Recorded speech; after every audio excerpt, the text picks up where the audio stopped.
Damai sejahtera bagi kita semua, sahabat-sahabatku. Saat ini kita akan mempercakapkan tentang siapakah yang mempelopori terbentuknya lembaga keluarga atau lembaga perkawinan. Kejadian 1 ayat 26 sampai 28. Tuhan Allah menciptakan manusia serupa dengannya. Diciptakannya manusia itu laki-laki dan perempuan. Diperintahkannya manusia itu untuk beranak cucu dan bertambah banyak. Penuhilah bumi dan taklukkanlah itu. Berkuasalah di atas bumi. Kejadian 2 ayat 18. Tuhan Allah menciptakan bagi manusia Adam penolong yang sepadan. Kejadian 2 ayat 21 sampai 24. Tuhan Allah mengambil salah satu tulang rusuk manusia Adam, lalu diciptakannya menjadi seorang perempuan. Seorang perempuan itu disatukannya dengan seorang manusia Adam untuk menjadi istrinya. Oleh karena itu, seorang laki-laki harus meninggalkan ayahnya dan ibunya, lalu bersatu dengan istrinya, sehingga mereka menjadi satu daging, satu tubuh yang tidak terpisahkan. Kejadian 3 ayat 20. Setelah Tuhan Allah memberikan seorang perempuan sebagai penolong yang sepadan untuk manusia Adam, manusia Adam itu memberikan nama Hawa kepada perempuan itu sebagai istrinya, yang artinya Hawa adalah ibu semua yang hidup. Tuhan Allah menciptakan manusia serupa dengannya. Ia bahkan menghembuskan nafas hidupnya kepada manusia sehingga manusia hidup, dan ia memberikan perintah kepada manusia untuk menghargai hak asasi manusia yang terdapat dalam kitab Keluaran 20. Demikian bunyinya. Jangan ada padamu Allah lain di hadapanku. Jangan membuat bagimu patung yang menyerupai apapun.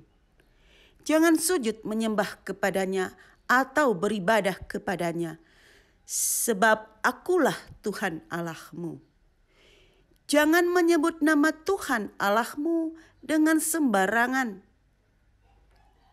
Ingatlah dan kuduskanlah hari Sabat. 6 hari lamanya engkau akan bekerja dan melakukan segala pekerjaanmu, tetapi pada hari ke-7 adalah hari Sabat. Maka jangan melakukan sesuatu pekerjaan, engkau atau anakmu. Hormatilah ayahmu dan ibumu. Jangan membunuh. Jangan berzinah. Jangan mencuri. Jangan mengucapkan saksi dusta tentang sesamamu. Jangan mengingini rumah sesamamu. Jangan mengingini istri sesamamu. Jangan mengingini suami sesamamu.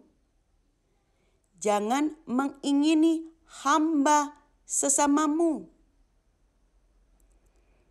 Jangan mengingini milik sesamamu manusia, atau jangan mengingini apapun yang dipunyai sesamamu manusia. 1 Korintus 6 ayat 9 sampai 10. Atau tidak tahukah kamu bahwa orang-orang yang tidak adil tidak akan mendapat bagian dalam kerajaan Allah? Jangan sesat. Orang cabul, penyembah berhala, orang berzinah, orang banci, orang pemburit, pencuri, orang kikir, pemabuk, pemfitnah, dan penipu tidak akan mendapat bagian dalam kerajaan Allah. Wahyu 21 ayat 8. Tetapi orang-orang penakut, orang-orang yang tidak percaya, orang-orang keji, orang-orang pembunuh, orang-orang sundal, tukang-tukang sihir,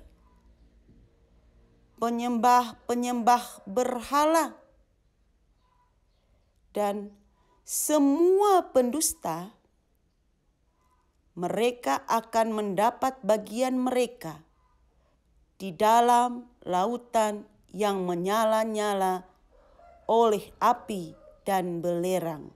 Sahabatku, lembaga yang tertua dan yang pertama dibangun oleh Tuhan adalah perkawinan. Dalam perkawinan, Tuhan hanya menciptakan satu laki-laki, satu perempuan. Sepasang suami istri ini menjadi satu daging. Berarti mempunyai satu rasa, satu pikiran, satu tujuan. Dalam satu daging ini tidak diizinkan ada daging lain merasuk atau menggerogoti perkawinan, keluarga, rumah tangga Kristen. Karena daging yang akan mengganggu keutuhan rumah tangga, keluarga, atau perkawinan Kristen adalah daging tumor ganas. Jadi, daging asing atau tumor ganas yang akan menggerogoti rumah tangga jangan diizinkan menempel atau masuk atau merongrong keluarga orang Kristen. Yang diumpamakan sebagai tumor ganas adalah perempuan atau laki-laki asing yang bukan istri atau suami kita yang kita nikahi pada masa muda. Laki-laki idaman lain, perempuan idaman lain, jangan ada dalam kehidupan rumah tangga atau keluarga Kristen. Karena mereka akan merusak, meracuni, akan mematikan rumah tangga Kristen. Sahabat-sahabatku, Adam dan Hawa memiliki Kain, Habel, dan Set. Kain, dia sangat cemburu dan iri dengki kepada saudaranya, adiknya sendiri, Habel. Karena persembahan Habel diindahkan oleh Tuhan, sehingga Kain membunuh Habel. Kain dihukum oleh Tuhan terasing dari bumi. Di mana saja dia berada, dia akan menghadapi ancaman maut. Orang-orang yang melihat dia akan kemungkinan membunuhnya Tetapi Kain bermohon kepada Tuhan agar apabila dia dalam pengungsian, janganlah sekali-kali ia binasa, terbunuh. Tuhan mengatakan bahwa siapapun yang akan membunuh Kain juga akan mendapat hukuman seperti Kain, bahkan lebih dari Kain. Keturunannya juga akan dihukum. Akhirnya Kain menjauh dari keluarganya. Habel telah mati. Kemudian datanglah Set, Nuh, yang nenek moyangnya adalah Set. Nuh mempunyai Sem, Ham, dan Yafet. Pada suatu waktu, bumi akan digenangi oleh air bah. Maka, karena ketulusan dan kedengar-dengaran Nuh kepada Allah, di mana Nuh mau membuat bahtera di pegunungan, sementara dia mendapat penghinaan dari orang-orang di sekitar, tetapi dia tetap teguh pada pendirian, pada imannya kepada Tuhan. Sampai akhirnya Tuhan menimpakan air bah ke bumi dan kapal itu mengangkut Nabi Nuh dan istrinya, 3 anak lelaki, 3 anak mantunya masuk dalam bahtera. Hujan deras turunlah, hujan deras turunlah, hujan deras turunlah, 8 jiwa selamat.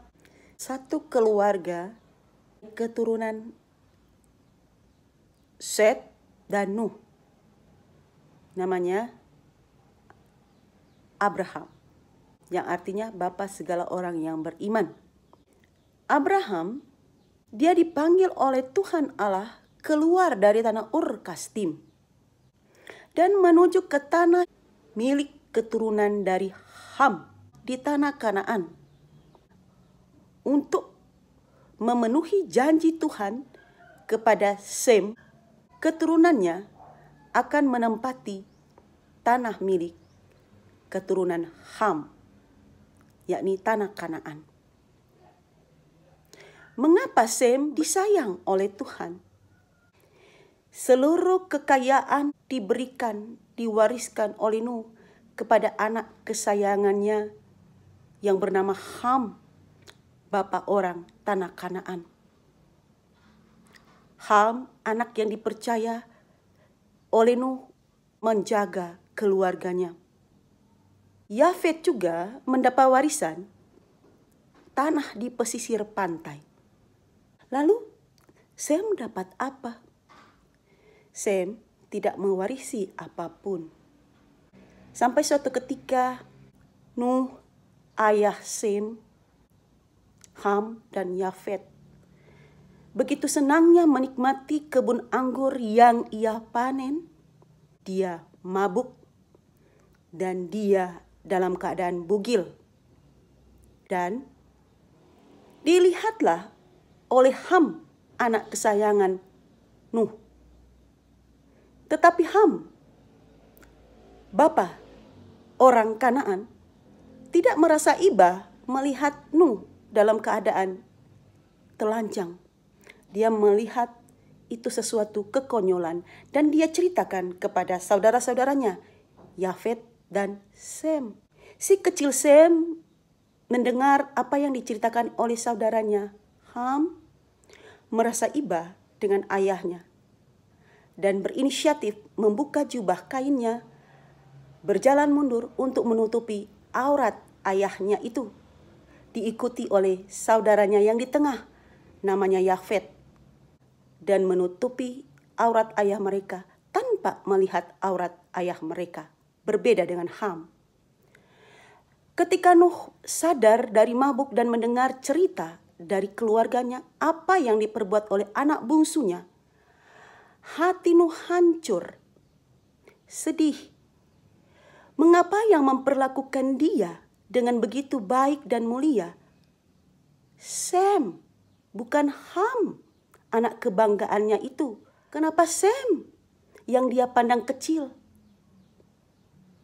Akhirnya Nuh dengan kehendak Tuhan berinisiatif memberkati si kecil Sem, karena Sem yang pantas disebut anak yang sulung.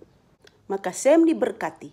Seluruh saudara-saudaranya harus tunduk pada kuasa Sem dan keturunannya. Tanah warisan Nuh kepada Ham dan Yafet juga akan dinikmati oleh Sem dan keturunannya. Sem dan keturunannya akan berkuasa di tanah saudara-saudaranya, dan mereka akan tinggal bersama-sama di tanah saudara-saudaranya itu. Dan apabila Ham, Yafet, keturunannya mengutuki keturunan Sem, maka keturunan Ham dan Yafet akan dikutuk oleh Tuhan. Sem meski tidak mewarisi kekayaan dari ayahnya Nuh, tetapi dia mewarisi hak kesulungan berkat anak yang sulung. Abraham adalah keturunan dari Sem. Abrahamlah yang diperintahkan Tuhan untuk memenuhi janji Tuhan kepada Sem tinggal di tanah Kanaan. Akhirnya Abraham mengajak istrinya Sarah tinggal di tanah Kanaan. Meski menunggu bertahun-tahun lamanya sampai di masa Sarah mati haid, mereka tetap menanti kedatangan anak yang dijanjikan oleh Tuhan. Keturunan Sem adalah Abraham, Ishak, dan Yakub. Jadi, anak Abraham adalah anak yang dipandang sulung, adalah anak perjanjian. Dalam perkawinan yang sah, Abraham dan Sarah, Ishak yang artinya tertawa. Ya, di masa tua Abraham dan Sarah, Ishak membuat mereka tertawa. Mengapa anak Abraham dan Sarah dinamakan Ishak? Ishak adalah nama pemberian dari Tuhan Allah ketika Tuhan Allah bersama para malaikatnya datang ke bumi menyamar menjadi seorang anak manusia. Ia disambut oleh Abraham, sempat dilayani oleh Abraham. Dan dalam percakapan di dalam kemah itu,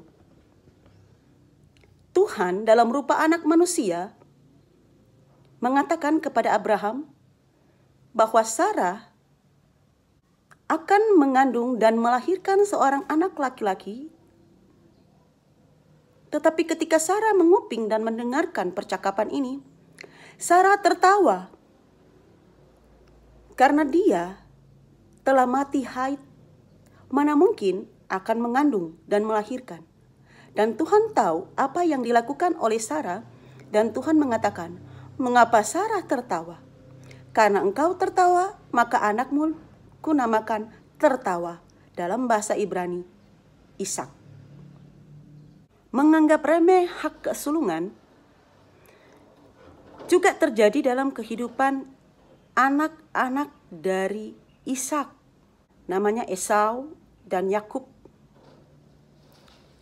Esau lebih dahulu lahir, baru kemudian Yakub.